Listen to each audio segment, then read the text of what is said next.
today we're going to go ahead and look at the ZT0770. We'll first check out the specs, and then we'll go through all the pros and cons. We'll tally up all that information, and then we'll finish up with my recommendation. So hopefully, you'll be able to feel good about your decision to either purchase or not purchase the 0770.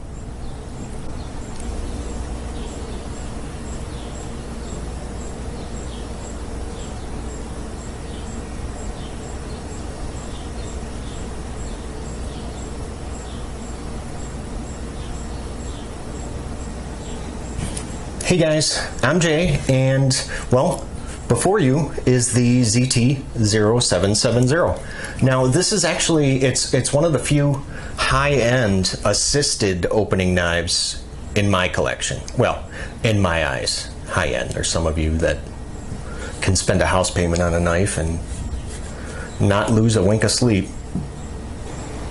There's a couple areas that I would like to point out to you guys. First, we'll start with that finger choil. Well, excuse me, sharpening choil. There is no finger choil, at least on this side of the flipper, but there is just that little bit sharpening choil, which I always appreciate. Now, the ZT0770 technically does not have any liners. However, it does have a partial liner on just the one side, which acts as the frame lock. It's very, very similar to the Kershaw Blur. Now, I do believe that this guy is, let's see if I can show you. Yeah, it looks like it is a little wider than a pencil. Let's see if I can get that in frame for you guys.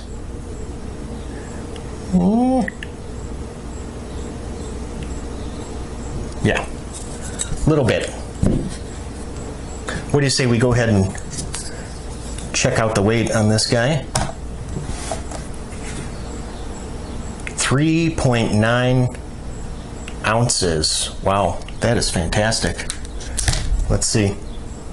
Yep, that is about the weight of 1, 2, 3, 4, 5 AA batteries. The pocket clip is actually one of my favorites from Kershaw. So it is a deep carry for righties or lefties, and that's tip up only. We have a little bit of jimping here if you look.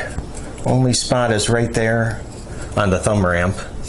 And let's check the centering, which I'm sure is good because it usually is with zero tolerance. Yeah, that's, wow.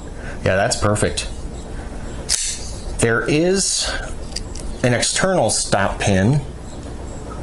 Yeah, seems to be of decent size, actually. And when you do deploy this blade, it looks like it locks up at about, what would you guys think? 50%? It's kind of hard to see. Yeah, it looks about 50. Now there is no lanyard hole, which I actually like, and that's part of the reason why the handle to blade ratio is so good, is because they opted to not actually have a lanyard hole. What it looks like there is a lanyard post, which is the same size as the stop pin, but you could actually tie your lanyard onto the end of that, and yeah, you would be safe. The blade would not come into contact with your lanyard. Now, before I forget, for comparison's sake, let's bring in a couple other knives from my collection here. The Benchmade Griptilian. We've got the Paramilitary 2, of course, and what other one? Let's look at another ZT. If we can fit this big guy down there. The 03 50. They're actually all pretty much, let's see, about the same size, with the exception, of course, of the PM2. Now you can actually pick up one of these, the ZT0770, for about 160 bucks, and that's been pretty consistent with all the websites that I had actually checked. Now there are a couple other variations of this knife. You can actually get one that has carbon fiber scales, another with the black aluminum, gray aluminum. There's even one with an LMAX blade and another with black wash, which actually looks quite nice. Now, as usual, I do have a few pros and cons, so let's go ahead and get into those. I do really like the generous cutting edge that exists on this blade because of the style. That Wharncliffe, I appreciate that quite a bit. It is very light, as we saw, 3.9 ounces. That is just fantastic. The profile, the handle, is actually very thin. Let me bring in another one. Let's see, that is also kind of thin. Yeah, the Blur. See that there? Next to the Blur. So yeah, very thin. The flipper is actually pretty small on this guy, which is really nice. So with this in your pocket, there's just, you know, less to get hung up on this small flipper. We talked about the absence of the lanyard hole, which I think is fantastic, because that does really short. I mean, it's amazing how much shorter you can actually have a handle when you leave out the traditional lanyard hole. And we did talk about that blade to handle ratio, which is also very good, again attributed to that lanyard post. Now, unfortunately, there are a few things that I'm not crazy about. And first is going to be the fact, well, I just happen to own both the Link and the Blur, you know, made by Kershaw. And the Link, you can actually pick up one of these for about 35 to 45 bucks. However, you can also find a Link on House of Blades website. You can get the very same steel S35VN that's on the 0770. You can get that on the Link for about 89 bucks. Which leads us into the second con being, well, the price. I mean, I feel that at 160 bucks, I feel that that's kind of a lot. If 140, yeah, that would make me feel a heck of a lot better. But at 160, considering that you can get the same blade steel in a Link. Now granted, the Link does have a thicker handle, and it does have the lanyard hole, and as we all know, the pocket clip on the Link, well, it kind of sucks.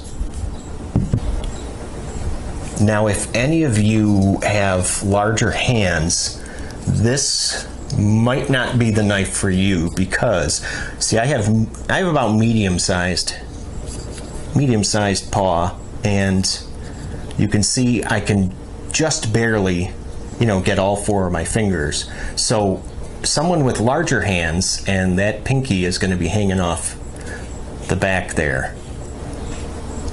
Now I want to bring in the scale here so I can further my point. Now first we're going to go ahead and weigh the Link, which comes in at, what does that look like? 4.3 ounces, okay? compared to, again, 3.9 ounces for the 0770. And finally, the Blur, 4.1 ounces. Now, all three of these knives are actually made in the United States. Let's take out the link for just a second because I want to focus on comparing the Blur, which we said was what, 4.1 ounces? Now, the Blur has a little bit longer of a handle. Let's see if I can do this so you guys can see it. Hold on one second.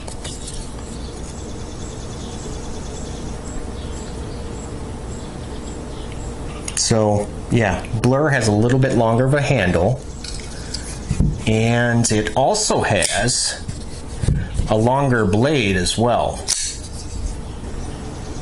And the S30V version of this Blur actually can be purchased for about 70 to what, 80 bucks. So hopefully you're starting to you're starting to see my point, is that looking at this knife and its specs and comparing it to these other Kershaw knives, I mean, what reason do I have to actually grab this instead of either of these? Don't get me wrong, I mean, this really is a great looking knife, and it's very, very well done, very clean. It looks great. It's just, I'm having a really hard time with the justification of, $160. What did we say, 70 to 80, or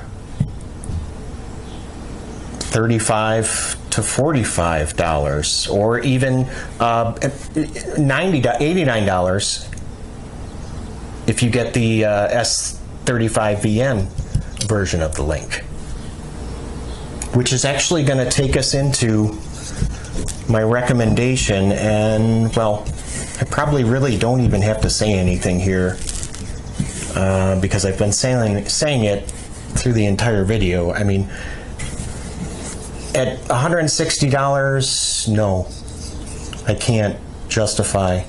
$140, maybe.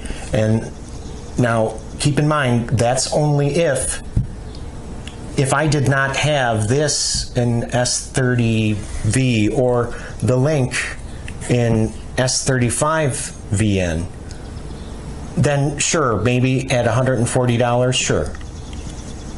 Yes, I would.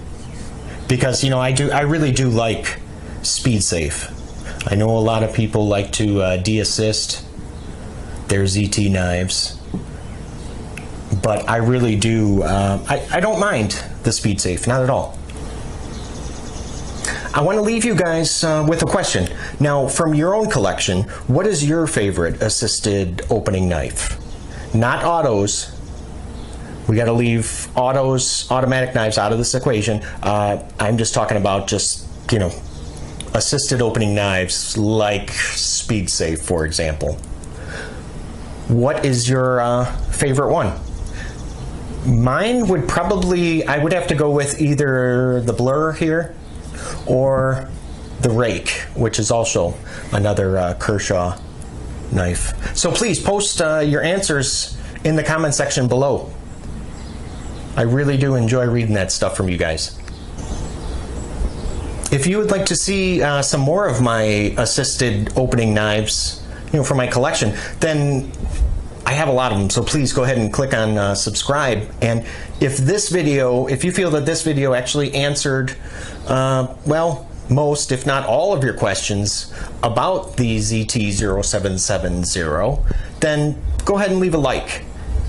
So I'd like to thank you guys for stopping by and for hanging out. I really do enjoy talking knives with you guys. So you guys all take care. See you at the next video.